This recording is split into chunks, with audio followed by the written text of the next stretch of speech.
Welcome back to the deep dive. I'm really excited about today's session. We're looking at something genuinely transformative, I think. We're jumping ahead, actually, to August 2025 to explore this thing called Gemini Live, Google's real-time voice assistant. Our goal today, simple. Cut through the hype, pull out the key bits from our main source, Gemini Live, the complete guide, and basically give you the fast track to understanding it. Think of it as, finally closing that gap between just thinking something and actually getting your devices to do it.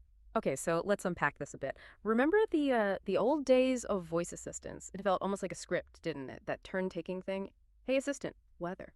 Pause. It talks. Set a timer.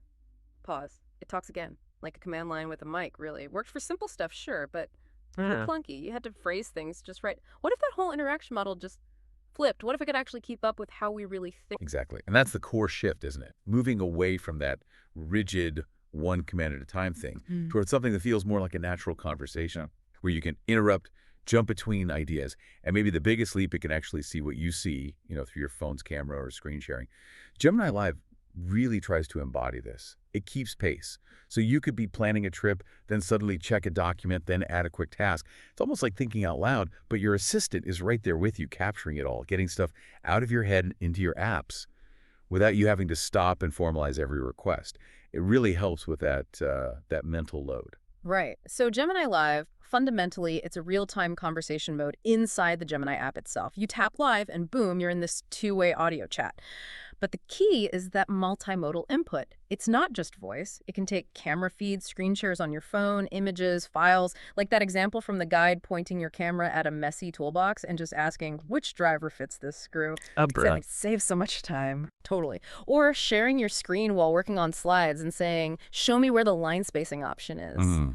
It just feels less like ordering a robot around and more like, I don't know, talking to a very efficient teammate who knows your calendar, notes, routes, everything. It bridges that physical-digital gap much more intuitively. Yeah, and the tech behind it, the under-the-hood stuff is pretty fascinating. It's basically this pairing of really fast streaming models with deep integrations into Google's apps. These streaming models, they're not like the old ones that process everything you said then respond. They're processing constantly in tiny chunks, predicting, generating, almost in real time. So that's how it handles interruptions and feels so fluid. Precisely. That low latency is crucial. It drastically reduces the awkward pauses that break flow. And the integrations mean you have one place to ask and act, no more jumping between calendar, notes, maps. It keeps you in that conversational flow. That seamlessness really does sound like a huge leap. Okay, so that setup is already pretty powerful, but then August 2025 rolled around, and things got really interesting with some major updates. Oh, yeah, definitely. Big steps forward. One of the standouts is the visual guidance you can see. This started rolling out on the Pixel 10 around August 28, 2025, with other Androids and then iOS following. And it's clever. When you use the camera or share your screen, the assistant doesn't just understand, it actually highlights the relevant region on your screen, and it calls out what it's pointing to. So like the example with the receipts. Exactly. You hold up 2 receipts, ask which one has the tax ID, and it physically draws attention, maybe a little box or arrow, right on the correct line on your screen. Wow. It makes the answers feel so much more grounded, tied to the pixels you're actually looking at. Yeah. Cuts down confusion massively. That visual confirmation is huge, removes all the guesswork. And it's not just seeing better, the integrations got deeper too, right? Moving beyond just simple commands. Absolutely. The deeper integrations mean you can genuinely talk through your week now. You can review your calendar, say add milk to my keep list, drop reminders into tasks, check routes in maps, all within that same conversation on supported phones. Without switching apps constantly. Right. And they mentioned messages, phone, clock are on the way. The goal seems clear. Less app juggling, keep the conversation and your thoughts moving. Making the phone feel more like an active partner in getting things done. And tied into that is how the interaction feels. That's the more expressive speech update. The voice itself has better intonation, better timing. It sounds less robotic. More natural cadence. Yeah, exactly. The pauses, the emphasis, it makes longer interactions feel less grating, more engaging. Kind of lowers your mental friction, Makes you feel more comfortable just talking to it. And you can control it, like asking it to slow down. Yep. Ask it to slow down while you take notes or speed up if you're in a rush. You could even ask for a different accent if you want. It's subtle, the guide says, but meaningful in longer sessions. Improves the whole quality. Less utility, more. Companion. Okay, this all sounds incredibly advanced, but what about actually getting started? For someone listening now thinking about August 2025, is it complicated? No, they've made it pretty straightforward. Basically, install or update the Gemini app. That's step one. Then you just tap the live button inside the app. It'll ask for permissions, microphone, camera, screen sharing if you want to use those visual features, obviously. Standard stuff. Right, and then you're good to go. For the app stuff, you just talk naturally. Add pickup dry cleaning to my tasks for Friday. It just understands. Speak your intent, not a command. Exactly. And availability. Who gets this first? Is it just Pixel phones? It's rolling out. Yeah. Android gets it first, the full suite on modern phones and tablets. Yeah. And yeah, the source says for all the features right at launch, especially that visual guidance, the Pixel 10 series is your best bet. Okay. What about iOS? iOS users get the core experience, voice chats, camera share, the new speech controls. The deeper app integrations are coming in waves. So maybe not day one for everything, but it's planned. And desktop. Yep, Gemini in Chrome gets a live session too for Pro or Ultra users. And the neat thing is it uses your current browser tab for context. Oh, that's useful for research. Very. All right, let's talk practical use. To help people really picture this, maybe some power tips for daily use. How does this actually change how you do things? Good idea. First off, get used to interrupting.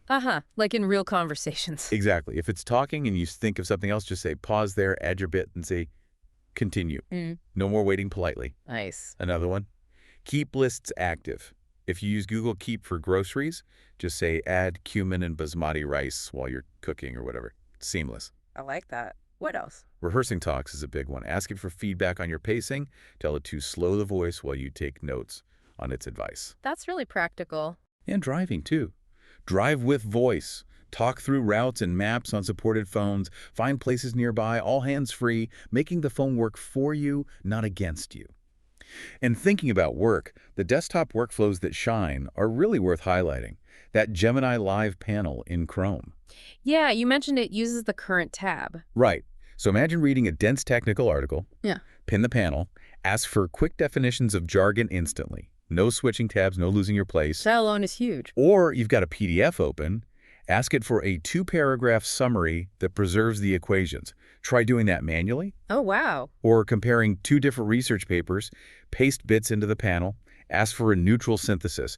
It really is less like a chatbot, more like a super fast, tireless research assistant. A quiet colleague who types fast and does not get bored. I like that description from the source. It really captures it. It turns reading into active analysis. And let's nail down those visual examples again, the camera and screen share stuff, because that feels like where it really comes alive. Totally. Okay, sorting receipts, hold them up. Which one had the VAT number? It highlights it. Then save these details to a keep note. Done. Expenses sorted faster. Simple. Effective. Or choosing gear. Show it 2 jackets via camera. Say, okay, I'm going hiking, it might rain. Get a recommendation based on what it sees and what you said. Like having a personal shopper or advisor. Kind of. And fixing slides, share your screen while you're editing. Ask, make the line spacing on these bullets smaller. It highlights the exact button or menu you need. Removes that friction of hunting through menus. Exactly. It becomes a genuine co-pilot. But with all this power, especially the visual stuff, we have to talk privacy, security, and good habits. It's crucial. Absolutely. What are the key things to keep in mind? Treat a live session like a video call you control. That means be mindful. Share your camera or screen only when you're comfortable. And definitely clean your screen before you share. You don't want stray notifications or sensitive info accidentally showing up. Good point. What about data? Check your Gemini settings. Decide if you want transcripts saved to your account. You have control there. Also, if you're using a work or school account, remember your admin might have specific rules about data retention. Be aware of that. And sensitive topics. If you're asking about something sensitive, just state your plain intent clearly. It helps the AI choose a more careful, privacy-preserving way to respond. It's about being smart and safe. That makes sense. User control is key. So, stepping back for a second, when you compare Gemini Live to the classic assistants we've used for years, what really jumps out to you? What's the core difference? It really is that fundamental shift, isn't it? It finally feels like a conversation that gets things done, not just a command response tool. The old tools, they asked you to memorize phrasing. You had to learn their language. Right. Very rigid. Gemini Live aims to learn your rhythm. It adapts to you. And the old ones could not see what you saw. Their world was just audio. This one can, with your permission, which adds so much context. That multimodal aspect again. Yeah. And critically, older assistants were siloed. Yeah. You asked the assistant something, then you had to go do it in another app. Yeah. Gemini Live has those connections to calendar, keep, tasks, and maps built in. You can act inside the flow. So it's more intuitive, more integrated. And ultimately more intelligent because it understands your context and intent much better. It adapts to you, not the other way around. Well, hopefully this deep dive has given everyone a really clear picture of Gemini Live, what it can do, the thinking behind it, and how it might actually be used day to day. It's genuinely exciting stuff. Definitely. And the best way to really get it is to try it during a real task. Don't just think about it. Do it. Maybe a simple challenge. Open the app, start a quick 5-minute live session, talk through your plan for tomorrow. Try adding one calendar event, one task, one note, just by talking. Good idea. Then push it a bit. Ask something using the camera or screen share. See how that feels. And if that flow clicks for you, maybe pin the Chrome panel on your desktop. See if those habits translate. So here's a final thought to leave you with. Imagine spending less time tapping and clicking and more time actually finishing the things that matter, all just by talking naturally to your devices. What could you get done when your tools finally understand what you really mean? Something to think about.